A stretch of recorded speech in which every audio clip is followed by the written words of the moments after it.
warahmatullahi wabarakatuh. Perkenalkan, nama saya Putri Ayu Sari Dewi dengan NIM 2024 011 081 0284 dari kelas 3H Program Studi Pendidikan Guru Sekolah Dasar Fakultas Keguruan dan Ilmu Pendidikan Universitas Muhammadiyah Mataram. Di video kali ini saya akan melakukan wawancara dan observasi yang dimana yaitu di SDN 1 Labulia, tepatnya di Kabupaten Lombok Tengah. Adapun kesimpulannya itu sikap menghargai keberagaman merupakan bagian penting dari profil pelajar Pancasila. Sebagai pendidik, kita harus melihat keberagaman agama, suku, bahasa, serta kebutuhan belajar sebagai sumber belajar. Dialog terbuka penting untuk memberikan contoh sikap teladan dan mempelajari budaya serta tradisi lain. Profil pelajar Pancasila menjadi fondasi dalam proses pembelajaran dengan tujuan menumbuhkan kemampuan siswa untuk menghargai perbedaan suku, agama, budaya, dan bahasa. Pembelajaran harus terintegrasi dalam semua kegiatan belajar, tidak hanya terbatas pada mata pelajaran tertentu. Media visual dan audio visual dapat digunakan untuk menampilkan musik, tarian, dan budaya dari berbagai daerah, sehingga pembelajaran menjadi lebih efektif. Ketertarikan siswa pada keberagaman dipengaruhi oleh faktor pribadi seperti minat dalam pembelajaran bahasa, makanan, atau tradisi dari budaya lain. Kalau kalian nggak percaya, mari kita saksikan videonya.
A few moments later.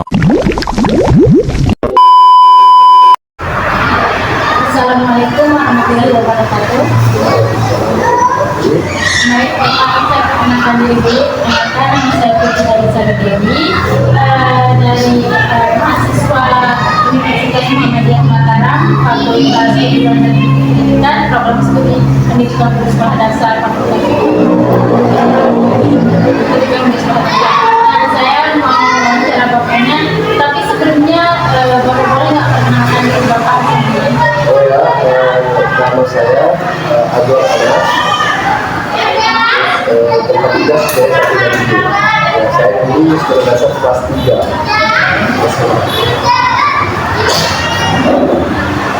Nah, saya ini mau wawancara bapaknya sekilas tentang pendidikan dan kepemimpinan global. Nah, bagaimana pemahaman bapak tentang pendidikan berkebinekaan global dalam kurikulum merdeka ini, bapak? Oh ya, kalau di sini di sekolah kita ini kita upayakan sikap yang menghargai itu beragama sedikit ya, dan menunjukkan nilai kemanusiaan di sini. Karena ini merupakan salah satu dari bagian dari profil Pancasila di sini, di mana pendidikan itu harus melihat kultur dari setiap siswa. Ada yang dari Bima, Sumbawa, Lombok, dari dari kultur yang kita lihat ya, dari segi agama serta budaya itu, kita bisa melihat sejauh mana kebutuhan siswa dalam belajar. Siswa sebagai sumber belajarnya, seperti kita menggunakan media pembelajaran di sini seperti PPLPG. Nah, ada praktik apa yang bapak terapkan untuk menumbuhkan sikap menghargai keberagaman? kalau menunjukkan sikap keberagaman itu kita menggunakan berdialog atau diskusi antar siswa. Kita membuat suatu kelompok di sini. Nah, nanti di sana kelompok itu nanti ada pertukaran dari kelompok, misalnya dari bawah kita satukan kelompok itu, baru nanti kita rolling di sana. Ya, ketika kelompok-kelompok tadi. Bagaimana kurikulum Merdeka membantu memasukkan nilai kebinekaan dan toleransi?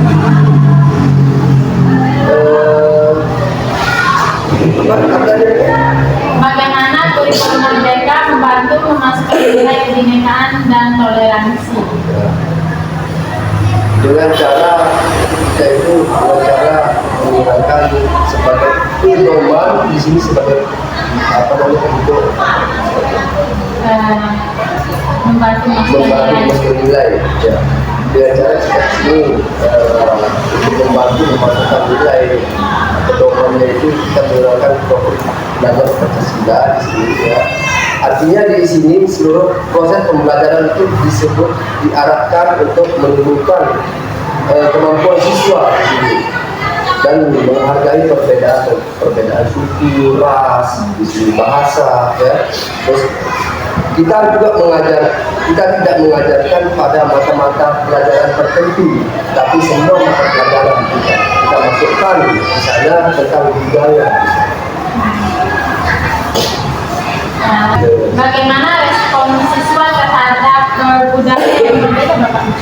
Respon siswa di sini tuh kebanyakan dia itu rasa ingin tahu di sini, rasa ingin tahu, tapi tergantung dari faktor motivasi siswa tersebut, ya. Seperti di sini siswa tersebut itu tertarik pada dalam pelajaran bagaimana dia mempelajari bahasa orang lain, seperti bahasa dari Bima, dari Sumbawa. Mereka saling belajar. Ya, saling belajar, ya. Ya. Saling belajar, ya. Saling belajar bahasa. Metode atau media apa yang paling efektif yang Bapak gunakan untuk mengajarkan keberagaman budaya? Kalau di sini kita menggunakan kebanyakan kita menggunakan media audio visual, media gambar dan lain-lain. Karena kita di sini sudah ada teknologi, ya, seperti TV besar itu. Nah, di sana kita apa namanya? Kita hidupkan seluruh proses pembelajaran tersebut. Kita arahkan untuk menunjukkan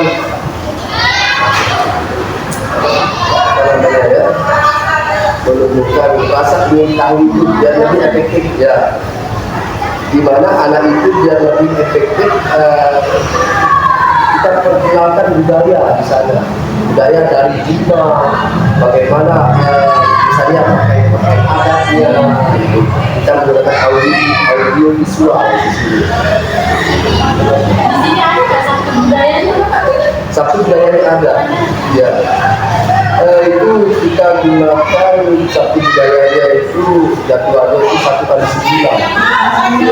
Nah, dan tergantung hari besar, ya. Kita menggunakan pakaian adat di sini. Nah, kebetulan juga ada guru yang begitu, yang bersumbawa, yang menggunakan sumbawa. Saling mengenalkan. Ya, saling mengenalkan bahasa, terus pakaian adat di sini. Karena rasa ingin tahu siswa itu sangat besar, ya. Terlalu besar. Ya. Nah, itu saja pertanyaan saya, Bapak. Sekilas dengan Bapak, saya mengucapkan saya mohon maaf mudah-mudahan mengganggu waktu Bapak atau gimana. Sekian, assalamualaikum warahmatullahi wabarakatuh. Waalaikumsalam warahmatullahi wabarakatuh.